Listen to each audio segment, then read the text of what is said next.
আন্তর্জাতিক চাপ সেটা তো অবশ্যই আছে, কারণ যারা আন্তর্জাতিক ভাবে যারা সোজা কথায় তারা যাকে এখানে কামলা হিসেবে, গোলাম হিসেবে, দাস হিসেবে পাঠিয়েছিল, তারা বুঝে ফেলেছে যে ইউনূস আসলে তাদের মধ্যে যে মহান ব্যক্তি ছিল, আসলে তিনি মহান তো ননই, তিনি একজন আদম ব্যাপারী, তিনি একজন দালালও না, তিনি একজন কামলা, তিনি দাস, এবং তিনি নিজের স্বার্থ ছাড়া কিছুই বুঝেন না, এটা তারা বুঝে ফেলেছে। সুতরাং তারা তাকে চাপ দেবে, এটাই স্বাভাবিক। আর একটা দেশ কোনোদিন 17 মাস ম্যাজিস্ট্রেসি পাওয়াতে চলতে পারে না, মব সন্ত্রাসদের চলতে পারে না। তাই আন্তর্জাতিক বিশ্বের চোখ বা দৃষ্টি এখন এইদিকে আসছে। আর তো পালিয়ে যাওয়া ছাড়া উপায় নাই, কারণ তিনি যদি এই দেশে থাকেন, এমনকি এই দেশে যদি তথাকথিত ইলেকশন বা সিলেকশন বা নির্বাচন হয়েও যায়, বড় তিনি নিজেকে নিরাপদ মনে করবেন না, কারণ চোরের মন পুলিশ পুলিশ অথবা কানার মনে মনে জানা।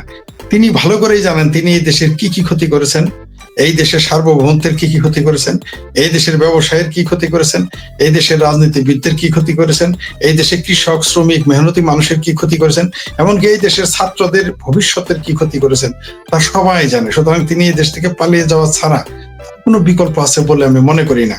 কারণ তিনি যদি এই দেশে কোনোভাবে থেকে যেতে চান, হয় তার জেল হবে, ফাঁসি হবে।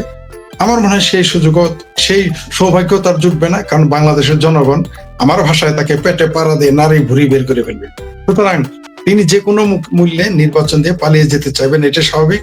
এছাড়া যে হারে আওয়ামী লীগের মুক্তিযুদ্ধের পক্ষের শক্তি সহ যেভাবে নির্যাতন নিপীড়ন করতেছে, যেভাবে মানবাধিকার লঙ্ঘন করতেছে, পাশাপাশি এই দেশের সংখ্যালঘুদের উপর যে নিপীড়ন, তাদের জিন্দা পুড়িয়ে জ্বালিয়ে দিচ্ছে, এটা বিশ্ব থেকে নীরব থাকবে বলে আমার মনে হয় না।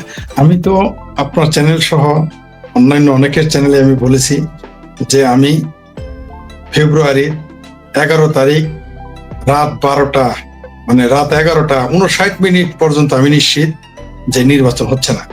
তারপরে যদি আবার কেউ কেউ তো আপনার চ্যানেলে এসে বলেছে যে তারা 12 তারিখেও তারা নির্বাচনের দিনও নির্বাচন ক্যান্সেল হয়ে যেতে পারে বলে দাবি করেছেন। এমনকি এই সময়ের যারা দাস, ইউনূসের যারা গোলাম এবং দাসের দাস, তারাও বলতেছে নির্বাচন হবে না।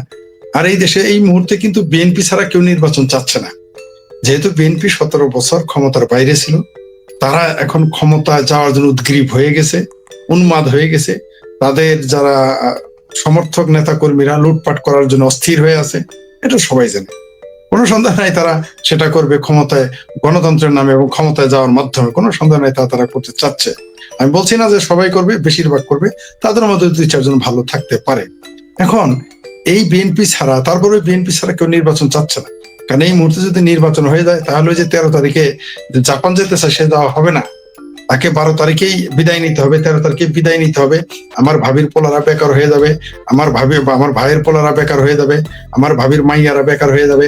এমনকি যারা এই মুহূর্তে অপদেষ্টা হিসেবে ক্ষমতা দখল করে আছেন, বিদেশি প্রভুদের গোলাম হিসেবে, দাস হিসেবে, কামলা হিসেবে, রিটায়ার্ড হয়ে যায়, রিটায়ারমেন্টে যেতে হবে। এই স্বাদের শখের ক্ষমতা কে ছাড়তে চায় বলেন? কে শ্বশুর বাড়ি খাওয়া, বালুর চরে হাগা, এত সুখ কি এত সহজে ছাড়তে চায়? চাইবে না। সুতরাং নির্বাচন হলে তাদের পালিয়ে যেতে হবে, এই ভয়েই তারা নির্বাচনকে নিজেরাই বানচাল করার আপ্রাণ চেষ্টা করবে, কোনো সন্দেহ নাই। তারা এই যুদ্ধপাত হবে 2টা কারণে। প্রথমত, তারা এই জন্য যুদ্ধটা চায়, যদি যুদ্ধটা কোনো রকম বাঁধানো যায় তাহলে ভারত বিরোধী জজবাটা আরো বেশি বেশি মার্কেটে বিক্রি করা যাবে। দ্বিতীয়ত, ভারতের সাথে যদি যুদ্ধ বাঁধানো যায় তাহলে তারা আর নির্বাচনের কথাটা 5 বছরের মধ্যে কেউ নিবে না, এটা তারা ভালো করেই জানে, বা নিতে দেবে না। সেই কৌশলের কারণে তারা যে কোনো মূল্যে ভারতের সাথে একটা সংঘর্ষ বা যুদ্ধ, ভারতের সাথে তারা বাংলাদেশের যুদ্ধ হবে না, এটা হবে অসম যুদ্ধ, যেখানে আমাদের পরাজয় নিশ্চিত। এটা এই ইউনূস গ্যাং, জামাতি গ্যাং, এনসিপি গ্যাং, বৈষম্য বিরোধী গ্যাং এবং এই যে পেয়ারা পাকিস্তানি, যারা হেফাজতে পাকিস্তানি, তারা সকলেই জানে যে এই যুদ্ধে টিকা যাবে না। কিন্তু তারা যুদ্ধটা এই জন্য চাচ্ছে যে তাদের মতে, তাদের ভাষায়, তাদের চিন্তায়, তাদের চেতনায় যে আওয়ামী লীগকে তো আমরা তাড়িয়েছি, আওয়ামী লীগকে তো আমরা ঘর ছাড়া করেছি এবং তাদের নেতা নেত্রীদের তারা দেশ ছাড়া করেছে। সুতরাং এখন তাদের সামনে হচ্ছে নির্বাচনটা হচ্ছে তাদের জন্য প্রবলেম। তারা তো জীবনে কখনো নিজেরা খেলে গোল করতে পারবে না, তারা কখনো বিএনপির নামে মাঠে নামবে, কখনো অন্য জোট করে তারা মাঠে নামবে। তারা জানে তাদের মুরুদে কুলাবে না যে নিজেরা খেলে গোল করার, স্কোর করার। তাই তারা খালি ফিল্ডে গোল দিতে চায়। সেই কারণে তারা, যেহেতু তারা বিএনপির সাথে নির্বাচনে পারবে না, এই মৌলবাদী শক্তিটা চাচ্ছে যে কোনো মূল্যে ভারতের সাথে, নিদেন পক্ষে বার্মার সাথে।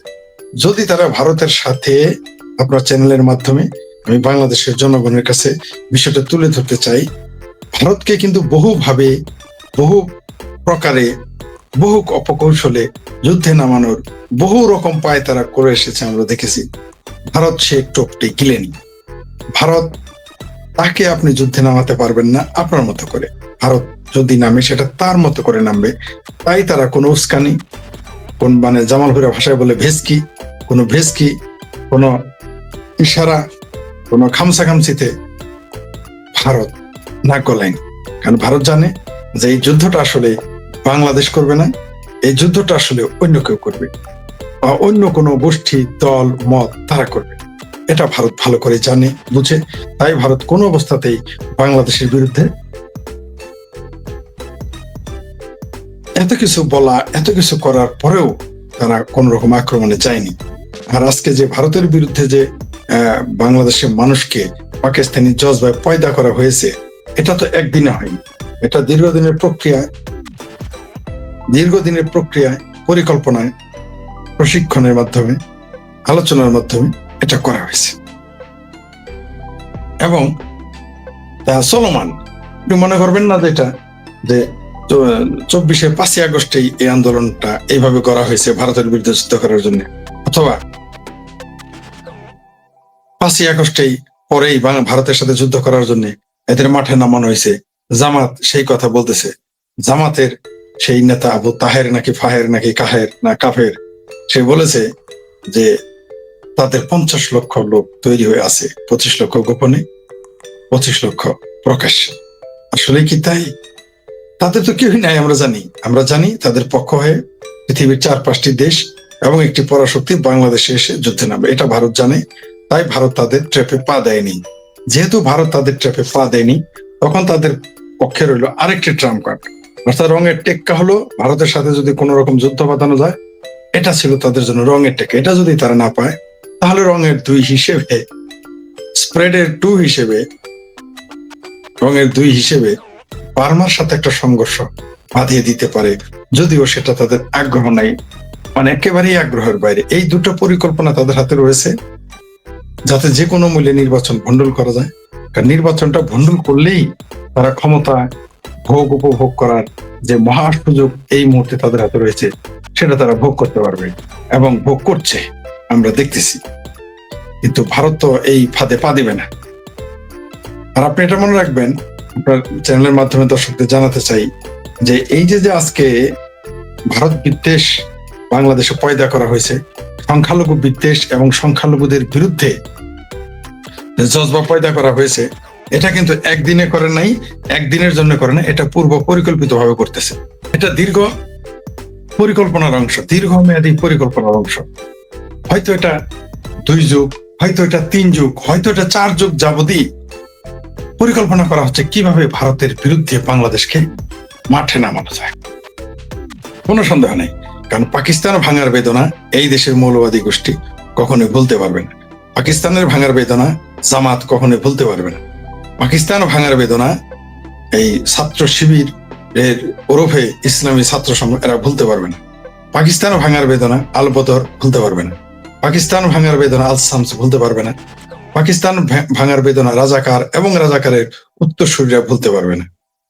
পাকিস্তান ভাঙার বেদনা নেজামে ইসলাম ভুলতে পারবে না। পাকিস্তান ভাঙার বেদনা মুসলিম লীগ ভুলতে পারবে না।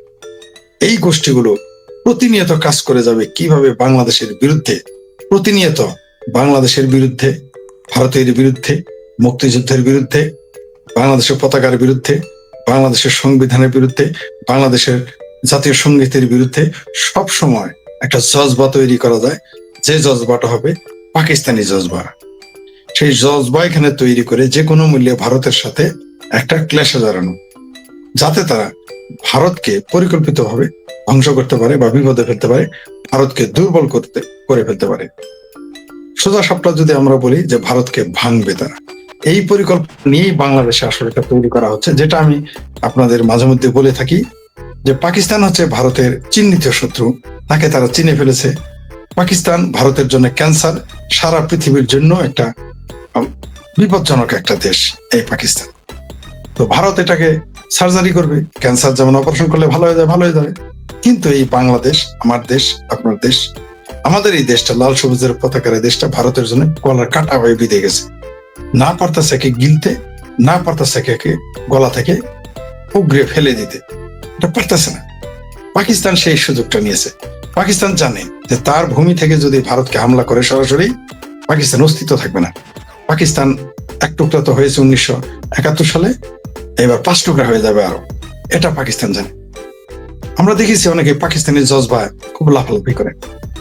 আমি তাদের বলতে চাই, এত পাকিস্তানি মুরুদ, পাকিস্তান যুদ্ধ করে না, তারা প্রতিদিনই কাশ্মীর দখল করতে যায়। তারা বলে কাশ্মীর নাকি তাদের শাহ রক, তাদের ঘাড়ের রক। তাদের ঘাড়ের রকটা তো ভারতের ভিতরে, মুরুদ থাকে যায় না কেন? সেখানে তারা পারতেছে না। তাই তারা বাংলাদেশে একটা ক্ষেত্র তৈরি করেছে, দ্বিতীয় ক্ষেত্র, ভারতকে অস্থিতিশীল করার জন্য। ভারত সেটা জেনে গেছে। ভারত আমার মনে হয় বাংলাদেশকে নিয়ে এখন নতুন করে ভাববে। শুধু ভারত না, বাংলাদেশের উপরে সংখ্যালঘুদের যে নির্যাতন নিপীড়ন চলেছে, যেভাবে তাদের হত্যা করা হচ্ছে, যেভাবে তাদের মেরে পিটিয়ে মেরে ফেলে চালিয়ে দেওয়া হচ্ছে তাদের লাশ, বহির্বিশ্ব বা আন্তর্জাতিক বিশ্ব এটা ভালো চোখে দেখতেছে না।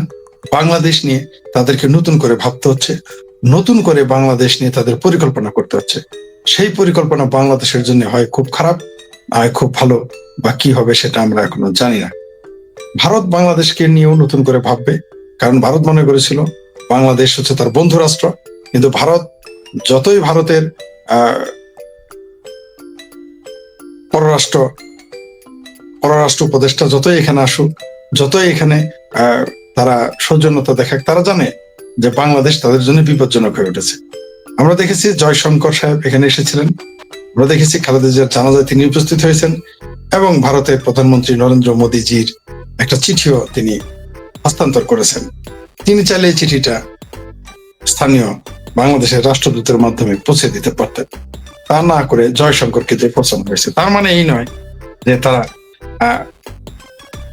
বিএনপির সাথে ভারতের কোন চুক্তি বা যুক্তি বা পরামর্শ বা লেনদেন হচ্ছে, এটা আমি বিশ্বাস করি না, করতে চাইও না।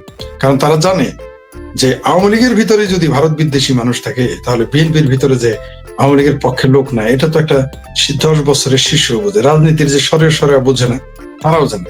কারণ বিএনপি কোনো রাজনৈতিক দল না, মূলত বিএনপি হচ্ছে আওয়ামী লীগ বিরোধী, এমনকি যারা কিছু কিছু লোক মুক্তিযুদ্ধ বিরোধী, যারা সরাসরি জামাতে যেতে লজ্জা পায়, তারা বিএনপিতে যুক্ত হয়ে। এটা হচ্ছে আওয়ামী লীগ বিরোধী, মুক্তিযুদ্ধ বিরোধী, ভারত বিরোধী, হিন্দু বিদ্বেষী একটা প্ল্যাটফর্ম। আবার বলছি, বিএনপি হচ্ছে একটি প্ল্যাটফর্ম। কি প্ল্যাটফর্ম? মুক্তিযুদ্ধ বিরোধী, আওয়ামী লীগ বিরোধী, বঙ্গবন্ধু বিরোধী, ভারত বিরোধী এবং হিন্দু বিরোধী যারা, তাদের জন্য বিএনপি হচ্ছে একটা প্ল্যাটফর্ম।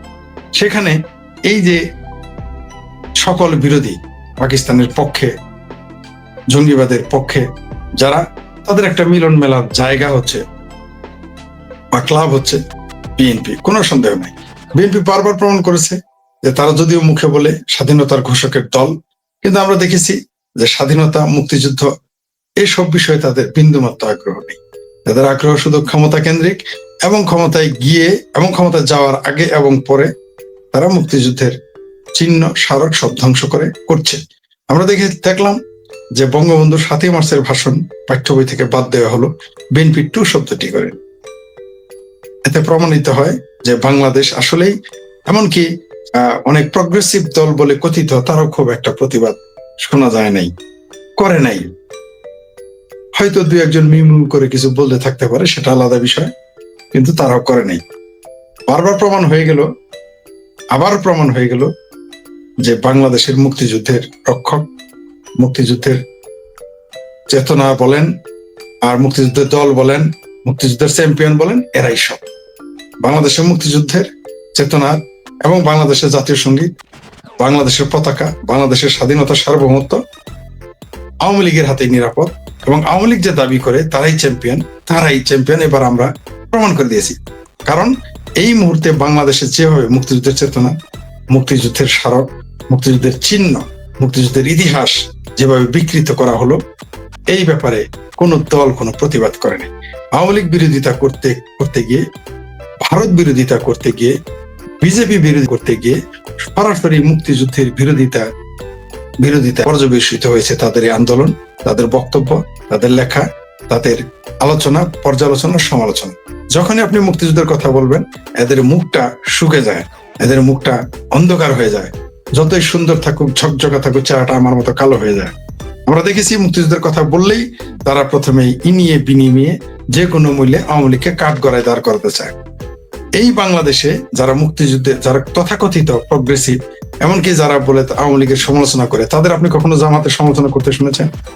আপনি বিএনপিকে কবে জামাতের করার সমালোচনা করতে শুনেছেন? এই যে মাত্র 4-5 মাস যাবৎ বিএনপি জামাতের বিরুদ্ধে কথা বলে, যখন তারা দেখলো যে তাদের ভোটে ভাগ বসাচ্ছে, তাদের ক্ষমতায় ভাগ বসাচ্ছে, এছাড়া কোনোদিনও জামাতের সমালোচনা তারা করেনি। বামপন্থীরা কখনোই জামাতের সমালোচনা মানে নামমাত্র করে থাকে, তারা করে না তা বলবো না, নামমাত্র। কিন্তু আওয়ামী লীগ নিয়ে যদি 10 বার সমালোচনা করে থাকে, সেই তুলনায় জামাতকে নিয়ে তারা 1বার সমালোচনা করেছে। ভারতকে নিয়ে যদি তারা 10বার সমালোচনা করে, তবে জামাতকে নিয়ে তারা 1বার করেছে। আর বিএনপি তো সুবহানাল্লাহ, তারা তো কখনোই জামাতের সমালোচনা করবে না, পাকিস্তানের সমালোচনা করবে না, কারণ পাকিস্তানের গোয়েন্দা প্রধান বলে যে খালেদা জিয়াকে তারা পয়সা দিয়েছিল, সুতরাং তারা পাকিস্তানের বিরোধিতা করবে না, তারা কখনোই জামাতের বিরোধিতা করবে না। কারণ তারা যদিও বলে ঘোষকের দল, স্বাধীনতার ঘোষকের দল, কিন্তু আদতে তারা এই জামাতের আদর্শকেই তাদের আদর্শ মনে করে। জি।